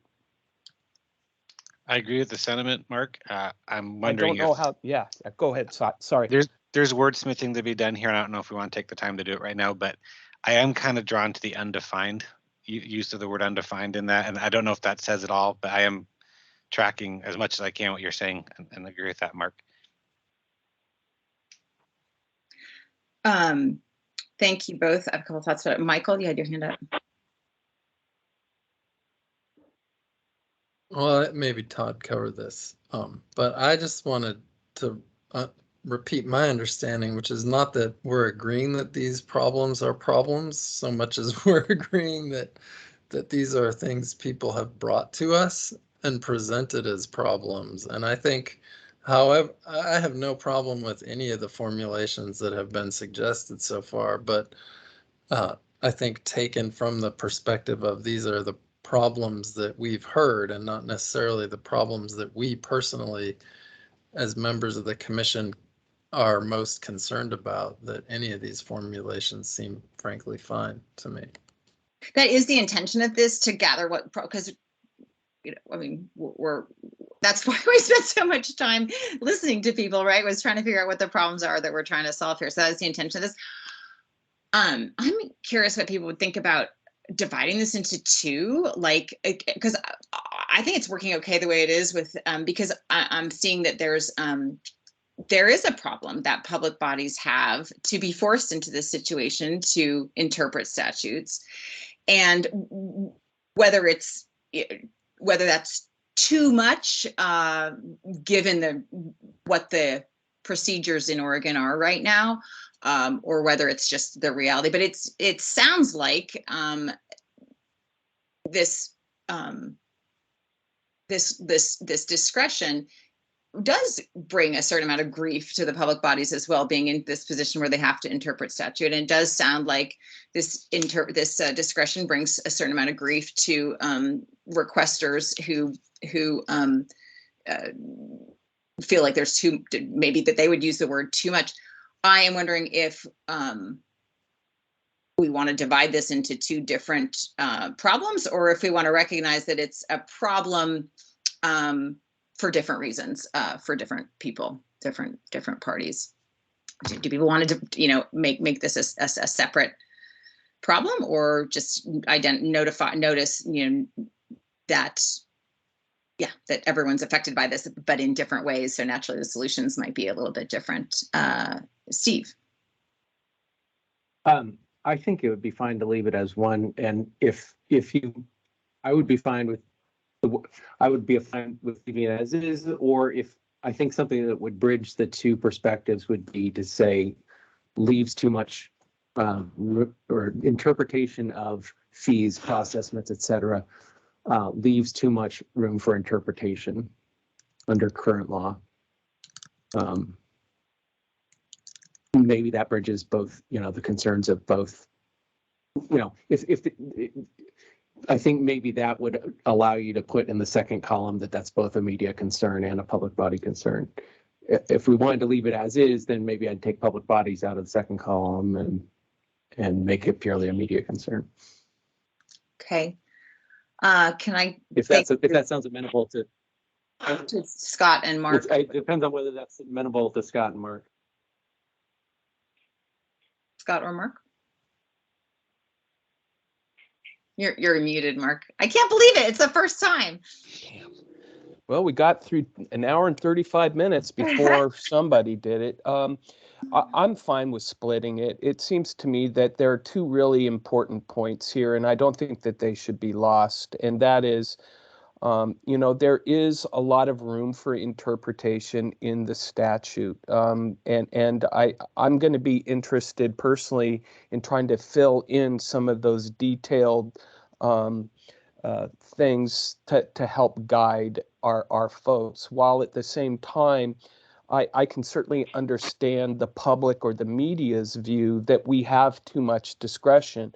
My point is that that's a function of the statute we're having to deal with, right?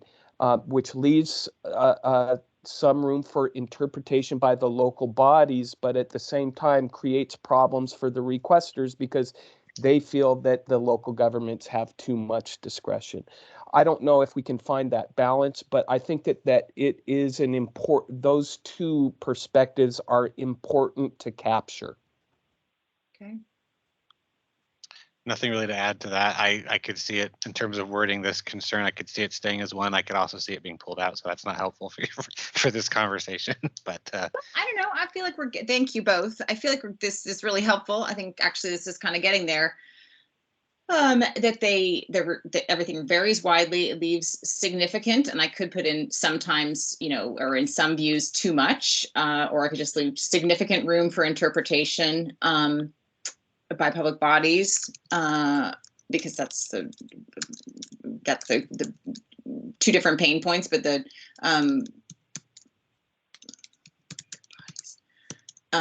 as is a method. Does that work? Like, just put this up here. Sorry, people. Bodies, and let's cross this off. Does this look like a? If you look at everything that's, just read the stuff that's not crossed off. Does that look like a recognizable problem that we've heard? Does it capture it? Steve and Todd, you both have your hands up. And Joanne, I see you, but I do want to save public comment, which is coming up very soon, if you don't mind. So keep your hand up, please. Steve. Yeah, I mean, if we wanted to more closely hew to, like, not a compromise language, if we just wanted to be able to say, here's what news media people told us, and here's what public bodies have concern about, maybe we should make it 2 bullets. And the second one could be something like, interpretation of, the creation of cost estimates, interpretation of public interests is vague in current law, and forces public bodies to make make decisions without adequate guidance or something, if that captures what Mark and Scott are saying. Okay, great. Thanks, Steve. I'll jot that down. We can get some response in a minute. But Todd, you've had your hand up for a while.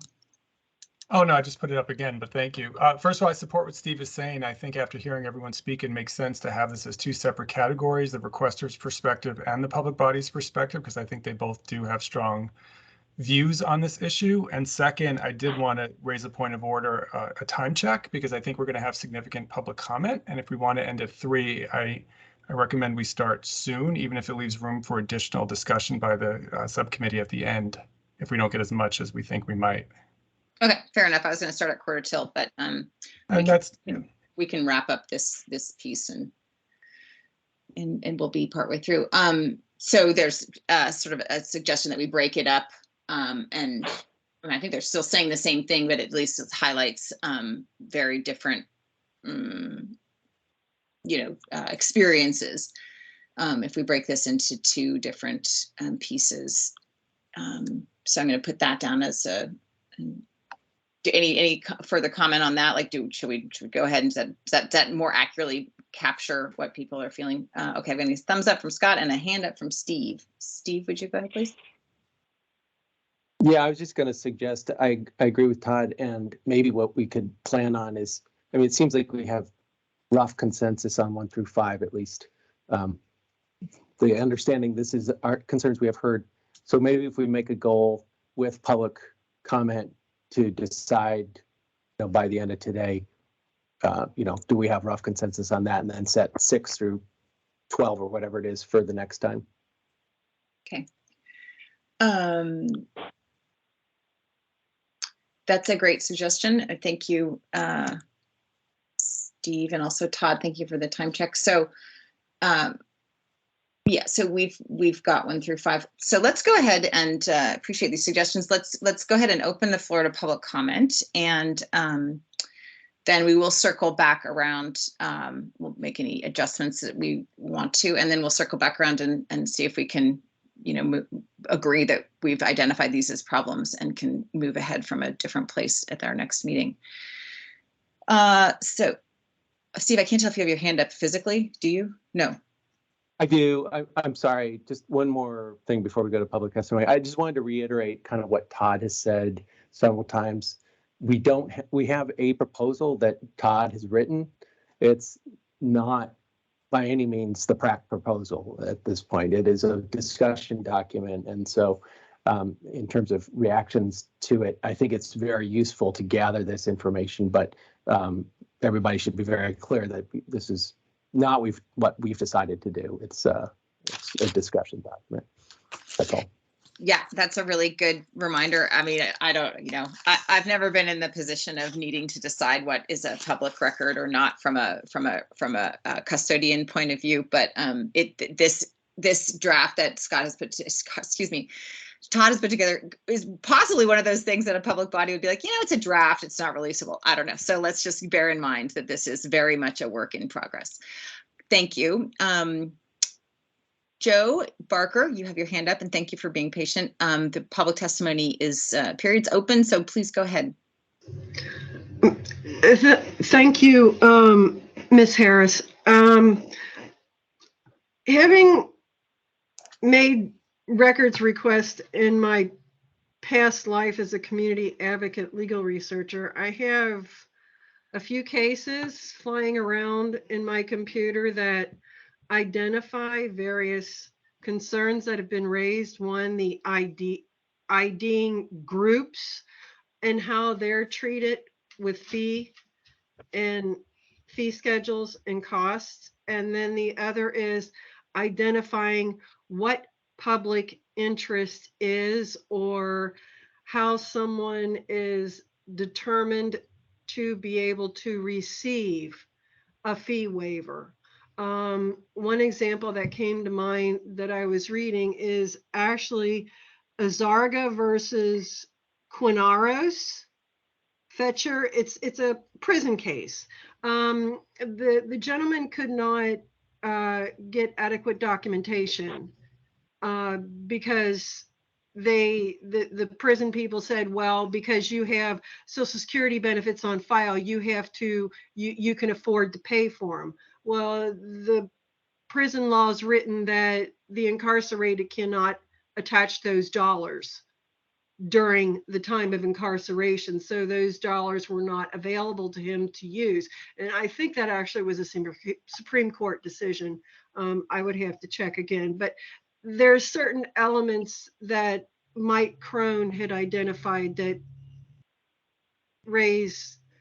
that fall into this category. And I wouldn't mind researching and supplying those different concepts of public interest fee structure waiver from the various cases that I have on file, if that would be acceptable or wanted by the group itself. So any written testimony is always welcome. If that's something that you think would be useful that you'd like to submit, that would of course be welcome. Any public testimony is welcome. And can I just clarify? I know there's other people who want to testify, so I'm going to try to keep my question very short. But your concern in identifying groups for fee reductions, could you just fee cost waiver reductions, amount of records requested? But I was interested in the groups part. What were you referring to? Just the IDing of which groups actually classify to fall within the public interest category. I mean, for example, you could have a group of ARPA women that are requesting certain types of documentation from the city government, but because they are not classified as media, they do not get per se the public interest exemption or reduction type of thing. It goes back to the discretion issue, and I do wholeheartedly agree that the more things that are identified as what a public interest is, as what, constitutes a records request without lack of discretion or determination by someone, makes it a lot better and provides a path. Okay, thank you. Thank you very much. And thank you for spending the time listening to this meeting and bringing testimony to it. I appreciate your patience. Scott Winkles, hi, has his hand up to testify. Nice to see you. Thank you. Nice to see you. For the record, Scott Winkles, representing the League of Oregon Cities. Looking over the proposal, I won't go into in-depth comments given the time, and there are other testifiers, I suspect, but we do have significant concerns about elements of this provision moving forward, particularly in the realm of the fee waivers. I don't see a route in which the League could support such a move. Going into the 2023 session, we would suggest, however, that a reform of the fees appeals process would be in order, and potential mediation as well. We are happy to discuss that in greater length if the PRAC would choose so, or we could do so during the legislative process going into the session. But as it stands now, we would have significant concerns with this, with what's been proposed. Thank you, Scott. Would you care to elaborate? Would you mind elaborating a little bit on your don't see a route to support fee waivers, more specifically in Todd's the proposal that Todd's drafted for our 30? What's been drafted? Specific concerns? I'm sorry. I'm trying to pull up multiple documents to quote from, but the first the waivers on the first 100 pages. Legislatively, the way this is crafted would be cost prohibitive from the perspective of the League of Oregon Cities. That first 30 pages and the waiver on. I'm sorry, I'm trying to scroll your screen. I can't. The waiving on the first the mandatory waiver simply isn't something that we would be comfortable with. I think if an agency is charging more than the actual cost of the record, we can see getting to a point where there's a mediation or an effective appeals process to ensure that a statute isn't an agency is not abusing the statute or not in full compliance with the statute, or if they're using fees to create a functional denial. That's an area where we believe there's conversations, but the mandatory waivers aren't something a place we'd be comfortable going. Now, is that because of because of costs? It's cost and workload. Mm-hmm. Mm-hmm. So, if there were other solutions to that, then that might be a different conversation. I think I'd have to look at what those decisions were, and as a policy, we would never take a full position on until we actually see the bill in final introductory language. But that we could discuss an alternative proposal. But your concern is an unfunded, not enough money and not enough people to do what public records request, and your concern is that yes. that the not being able to recoup any money would mean you'd have to be paying more from your own budget. Is that right? Yeah, every dollar is going to go out. We're going to take that from somewhere else. Right. And the current statute doesn't allow for a profit. It allows for the actual cost to be recouped. If that's not happening, and there's an agency that's padding that bill, getting to a route where that can be appealed or mediated is, we think that is would be a better direction to go. All right, thank you, Scott. I see Mark and Steve, and I know we have just 9 minutes left, but I just wanted to see if there's any other members of the public who are not on the committee who'd like to planning to testify, so I can know how long to spend with Mark and Steve's responses to Scott Winkles. I hope that Scott remains on the line because I do have a question, but I'm ready for other public testimony. Okay, thanks, Mark. Anybody else from the public planning to testify today? Okay, not hearing. Oh, Tim Lewis, you okay? Why don't you go ahead, Tim, with your testimony? Thank you for joining us. Hi, thank you, Chair. My name's Tim Lewis. I'm a Senior Assistant General Counsel with the Oregon Judicial Department. Got a chance to review Todd's proposal. I just want to say, first off, I really appreciate the work that the council's doing. I think it's important. I think if we go to a tiered approach, and I saw this in the comment, but it'd be really helpful to define media. It's something I've been dealing with in requests. You know, you have like the traditional news organizations, those are easy, but you get into people with blogs and people with YouTube channels, and it would be helpful. You know, discretion is always nice for the public body, but also kind of objective criteria is nice to provide more equitable outcomes for people. So having a definition of media would be helpful if we go to a tiered approach, especially if we're going to be providing pretty broad waivers of costs for that category. Great, thank you. Thank you very much for joining the meeting and testifying.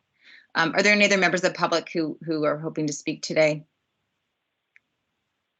Okay, let's go back to Scott Winkles' comments, and Mark and Steve, I think you both had responses to those. Mark, you want to go ahead, please? Yeah. Hey, Scott, are you still with us?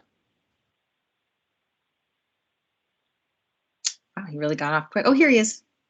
So, Hey, your Scott. previous conversation killed my AirPods, so I'm hoping my laptop mic will suffice. Thanks Yes, for hearing you fine. We can hear you Okay, loud good. and clear, Scott. Hey, Scott, you know, I certainly appreciate the perspective you bring, but I also want to just remind folks, this is an initial discussion draft. It is for discussion purposes.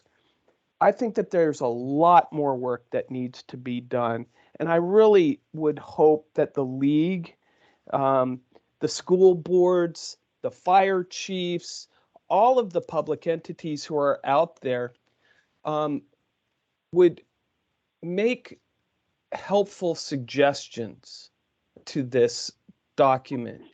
And I don't take your suggestions as not being helpful, Scott. Quite the contrary. But you know, I would hope that the league would really dig into this and provide some constructive feedback rather than just coming out and saying that we're going to oppose this because we're going to lose money. I don't think that does anybody a great service here. This is hard work. You and I have been working on public records for well over a decade. We've seen that costs over time has become more and more of a controversial issue. I really think that it is time for all of us, whether it's local government, state government, the media, to try to find a solution that we can all be comfortable with. Yes, in every debate, there's going to be pluses and minuses, but on balance, it's my belief that the public records statute is there for a purpose, and money is serving as a barrier in some instances, and we as public officials have a duty to try to level the playing field. So I hope that you'll reconsider your statement that you oppose this because, again, it is a discussion document that can be changed. But coming out in opposition to what's purely a straw man discussion feels a little bit premature in my mind.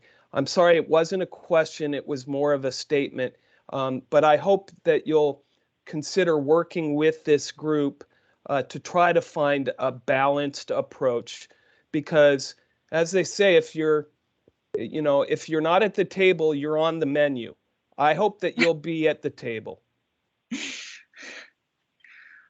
I haven't heard it put exactly that way, Mark Landauer. Thank you. I do want to emphasize that we're really very much looking for solutions and ideas. And so really, especially welcoming concerns from the public for sure, and also full ears on ideas. The more ideas that come out, the better this will be. Scott, that wasn't a question to you, but would you like to comment in this forum in response to Mark? My understanding of today's agenda is you were seeking public comment on what Absolutely. was proposed, which we provided. We have offered an alternative route to get to address the fee issues, and that is where we believe the conversation is best headed. I do understand that this is a preliminary discussion, and if you will, I think a lot of people in my profession would tend to plant the flag in preliminary conversations and state their positions clearly and unambiguously to avoid surprises later on. And just to clarify, your alternate proposal is the potential I wouldn't even go so far as to say that the proposal yet. I think it is conceptually a good direction to go. We haven't put pen to paper on what that would look like, and would look forward to a discussion with you all or other interested parties on what that would entail. Thank you, Scott. A few minutes left, and Steve Asuo, would you like to speak? Yeah, on the issue of costs, I would love if we could get to some specifics on that. Unfortunately, I think the data is probably lacking, but we do have some data that we've heard. The city of Portland, when they testified a few weeks ago, provided estimates of their costs of fulfilling public records requests, and fees covered about 17% of that cost. So in other words, the city of Portland and that was their total cost estimate was actually a very conservative estimate according to them. So in other words, 83% of the cost of public records currently is being absorbed by the city of Portland. So we're looking at, and they collected $500,000 in fees in a year. So they could potentially lose $500,000 in those fees, I guess. In the case of state of Oregon, we know from the Public Records Advocates Survey a few years ago, state agencies collected something like $180,000 in fees during a year. So that also is at stake if fees were to go away 100%. Of course, Todd's proposal isn't saying 100%. Do you all, Scott, have any kind of cost estimate as to, when you say it would be cost prohibitive, do you have any kind of cost estimate of what it would cost Oregon cities? I'll do a full fiscal when I see the bill, when I actually see the bill language, and we'll get a request for that from LFO. Doing that now, I think I've seen a couple of numbers come in from different agencies on what this would cost. Some mid-sized police departments were projecting a $25,000 impact to their operations. I'd have to do a full survey. But the point I like to make when people talk about small cost is that I left a meeting that involved a small cost. I'll have a meeting tomorrow or next week that's going to involve a small cost. I'll be doing another one, a project later on where people would like cities to incur another cost. So we don't look at these as an isolated incident. This is a cumulative impact on public services. Thank you, Steve, and thank you, Scott. And of course, any data that you have would be welcome. We do have data from from testimony that we've heard in these past few months, and some data from the survey done before. So, but anything, Scott, that you're able to bring to bear during the process would be, of course, helpful. It's 3 o'clock, 3:01. So I don't think we need to vote on anything today, but just it does, do people feel that we have gotten through these first 5 as agreed on?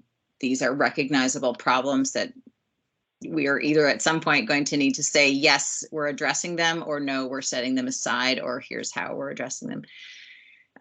I see a thumbs up from Scott, a thumbs up from Mark, a thumbs up from Steve. I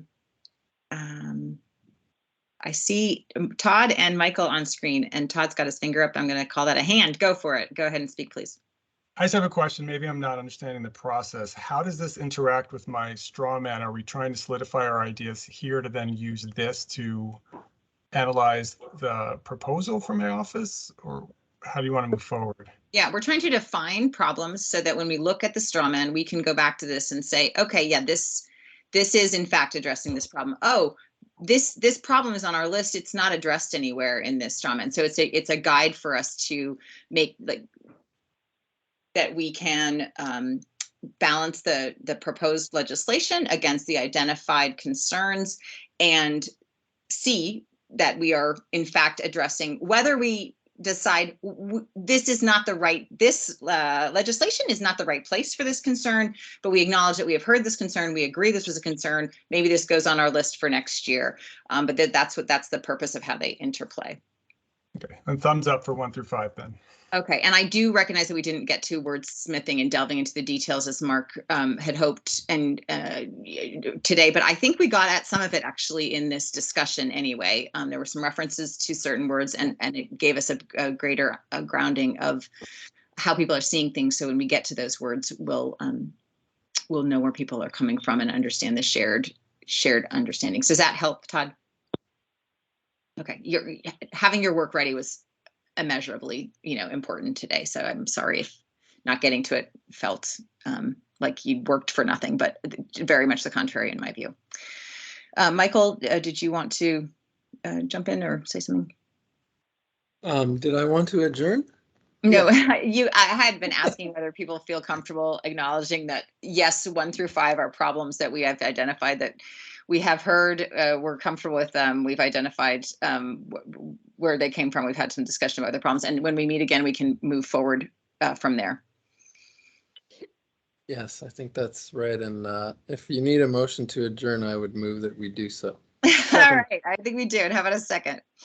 I already did. Oh, thanks, Mark. Okay, everybody, we'll see you in 3 weeks then. Thank you very much. Thank you. Thank you, Todd. Bye. Thanks.